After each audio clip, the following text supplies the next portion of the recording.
Hello, and welcome back to the Sanctuary of Healing. And again today I've got Jane from the Band of Light, and I've got Michael. And it's a real privilege to have you both here today. Oh, thank you, Tony. And what I'd like to talk about today is trance sessions. And for us, there are two types of trance. There is the trance mediumship, which Michael does so well. And then there's trance sessions where Michael has incorporated Joseph on a public demonstration. And so we have an audience in the sanctuary, and Joseph, through Michael, talks to that audience. But first of all, I think we should discuss the meetings that we have on a monthly basis. And those meetings were when Michael was bringing through the Joseph material, and we as the Band of Light were supporting him in that. And just so that you understand exactly what it was like, we used to meet at Michael's house once a month, every Saturday at 10 o'clock in the morning. And the discipline in arriving at a particular place at a particular time, I think, is important, isn't it? That it's like a date with spirit. An appointment, yes. An appointment. Yeah. And out of respect, it's really important that we understand that and make that appointment, and we don't turn up late. We're ready when the time comes. And I don't know about you, Jane, but we sit in a circle, we get a glass of water, we close our eyes, we sit there to support the energy. And then all of a sudden, Michael closes his eyes at 10 o'clock and he's Joseph. Yeah, so just before that happened, we always opened with a prayer. David would always do it. So we would link ourselves to the divine and ask for protection. And so we were doing it on the right vibration. But yes, it always surprised me how quickly Joseph came in and then started talking on a perfect chapter. It's incredible, isn't it? And when you're starting a new book and nobody has any concept of the material that's going to come through, and Michael sits down and closes his eyes, and then all of a sudden it's this book will be called Illumination, Chapter 1, and Word Perfect for 45 minutes. Absolutely. It's amazing, isn't it? Complete chapter each time. Yeah, a chapter each Saturday. Yeah. And it's been such a privilege and a pleasure to witness that, hasn't it? Yes, to hear it come through firsthand. And although they were slightly nerve-wracking, not as much as a public trance demonstration, we always pull the plug out before and we hope that, nothing would come through the post box. Or it was very interesting. And I don't know about you, Tony, but I always felt uplifted and sort of life seemed it was okay, and I'd come home somehow. During that sort of bubble of the time, it just felt lovely. And I know there was protection that Joseph was talking, but there was the PG and other guys on the side to kind of give the protection and complete the we circle. Were lifted, wasn't it, to a higher level of vibration during that. And it did feel so comfortable, didn't it? Yes, there was a slight, not fly in the ointment, but did you not feel under pressure? Because we were always invited to ask a question at the end. Oh, yes. And there was this pressure, what am I going to ask? What to ask something meaningful and it'll be in the book forever, and what if I fluff my lines? So and sometimes I would only think of a question a split second before, or other times it was something I'd always wondered sort of throughout my life, and it kind of fit with the chapter. And sometimes I think, Jane, you've just asked my question. I'm going to think of another question. It was an experience that will just be amazing to look back on for the rest of our lives. Yes, and then never to be repeated. And then at the end, when Joseph had departed and sort of Michael was there and we were waiting for him to come back, that was a bit nerve-wracking as well, because sometimes it took him absolutely ages, and eventually I'd kind of put my hand on his arm so as not to make him jump, and you'd know when he was coming back because his eyes would there'd be sort of like a little flicker, and then he didn't know where he was. And I usually handed him a glass of water, and sometimes he didn't know what a glass of water was, and there was one time when he wasn't coming back for ages, and I was thinking, oh no, what am I going to tell the paramedics? Why this man's in a coma? How can we explain that to the police? But he always did come back, and I remember with my not so psychic eyes, seeing a think bubble above Michael's head that said "chocolate cake." Got to get back, chocolate cake. Must come back. Yes, Yes. because she always brought lovely cakes from the sanctuary, so he could earth himself with food. But joking apart, that was important for you to. Yeah. It was because you've used energy, and you need to Huge energy. to pull that energy inwards to ground yourself. Yeah. And so I would disappear upstairs and sort of lie on the bed and eat all this chocolate cake. And I would eat anything that was in front of me. Crisps, chocolate cake, whatever was there, I would eat. Not tasting it, just knocking it back, as it were, to get the energy that I needed to come back into my physical body. And it was grounding you, wasn't it? It was, yes. And the advantage was that on that day you didn't put any weight on, did you? You could eat what you wanted, and the calories just seemed to just disappear. For 24 hours, I could eat as much as I wanted, and I did want to eat a lot, and didn't put any weight on. And I think what would be good for the viewers to know as well is that in the latter books, that actually it would take you up to a week to get back properly into your body where you could function as a normal person. Yes, it was a sort of between time for me. I couldn't function on a spiritual level. I couldn't function on a material level. Yeah. I just got to shut myself in and wait for my senses to come back to normality. Yeah. And it was tough. It was tough. And was Jane waiting on your hand and foot?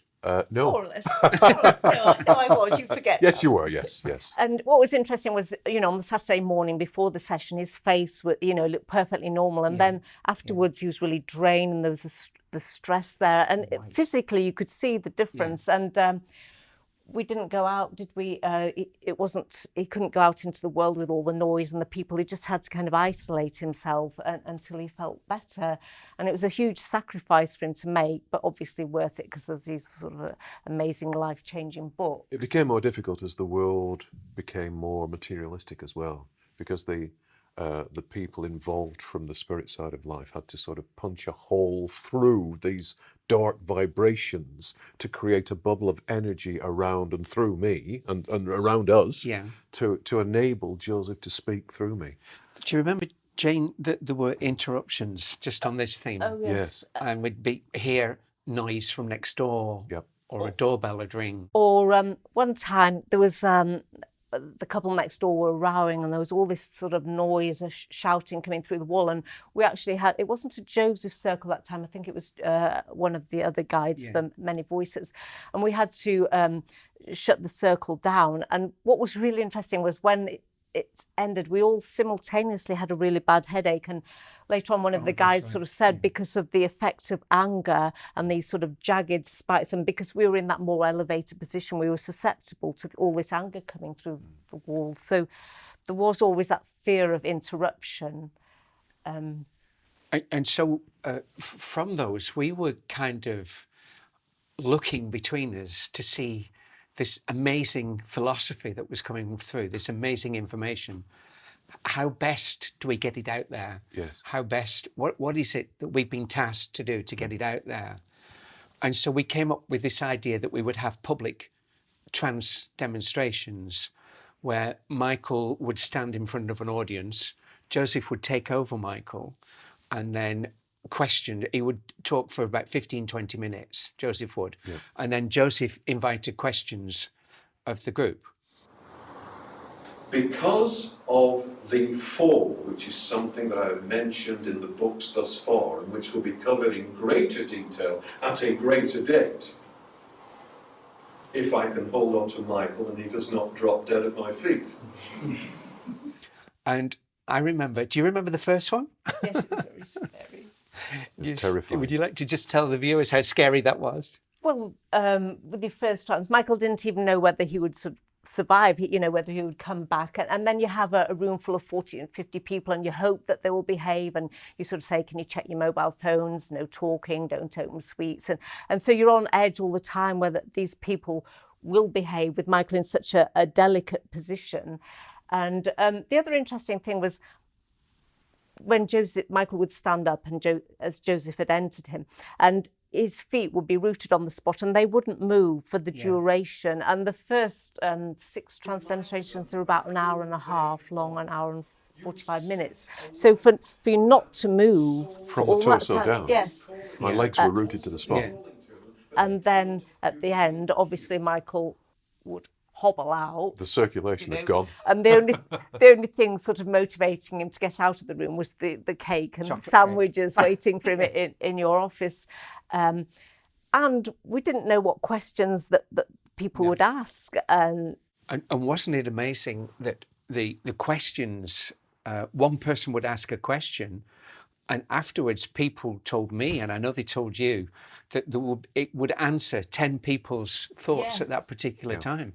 Joseph just had the ability to satisfy everybody in the room. And he was sort of like a clever, and occasionally there was an awkward person or awkward questions, and he was like a clever barrister. He's not just spiritually evolved, he's really sort of intelligent, and the way he would handle those difficult questions or questions you wouldn't even know how to answer, and also he would kind of like tie the themes in from the other questions. It was just so sort of clever, and he had a sense of humour. He sort of made jokes and here now, but also to those who are to come.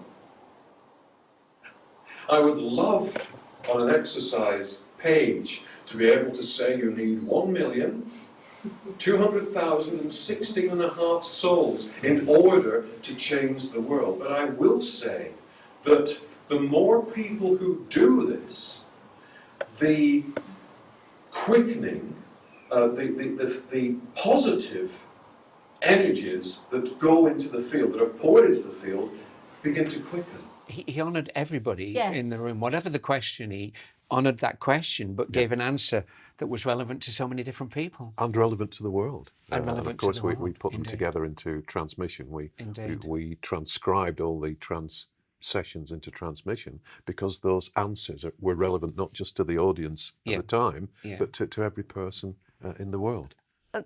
We did it as well because we wanted to validate Joseph in public, and they were all filmed. They were filmed by Grayling Barraclough and Andrew Duckworth and put on YouTube, and they are still there if you sort of search under Happy Duck and Joseph Speaks. So we were sort of proving that we were showing to the world Joseph performing in public, and he would speak for an hour and maybe 45 minutes for the longest one, and it would be word perfect. And, you know, if somebody's giving a lecture, there's ums and ahs, but Joseph was word perfect, which was astonishing. And we stopped doing the trance demonstrations because Joseph is there to educate and not to entertain. So some of the questions were starting to repeat that different people of different audiences asked. Yeah. And unless something's recorded in the written word or on sort of video, people don't remember. A week later, you don't remember anything. So we did it, really, it was the book form so that you could reach, you know, a limitless audience. I think the sort of level of vibration that your body's handling to bring Joseph through had a limited time in which you physically could do it without burning up. And for them to, it wasn't just Joseph that was involved, it was a number of spirits that were creating this bubble of higher vibration around me, and that can only be maintained for a certain amount of time with the world as it is. And then it pops, it goes. And so it had to be brought back to earth after a certain level of time. It's lovely to talk about the early days. Yes, indeed. They are very fond memories. I know for you, Jane, for me, for David, who's not here today, but it's just wonderful. And I do hope that everybody who's watching this video has enjoyed it as much as we've enjoyed talking about those early days and how it all developed and the different types of trance sessions that we had. Thank you so much for coming here today and putting your sides of the story. It's so different from Michael's side of the story. And mine's a clueless side. I can't remember anything because I wasn't there. That's right. So thank you all so much for watching and listening today. And again, if you'd press the subscribe button, it helps us. And if you want more information, that will come up on the screen now. Thank you all so much. And thank you, Michael and Jane. Thank you. God bless. God bless them.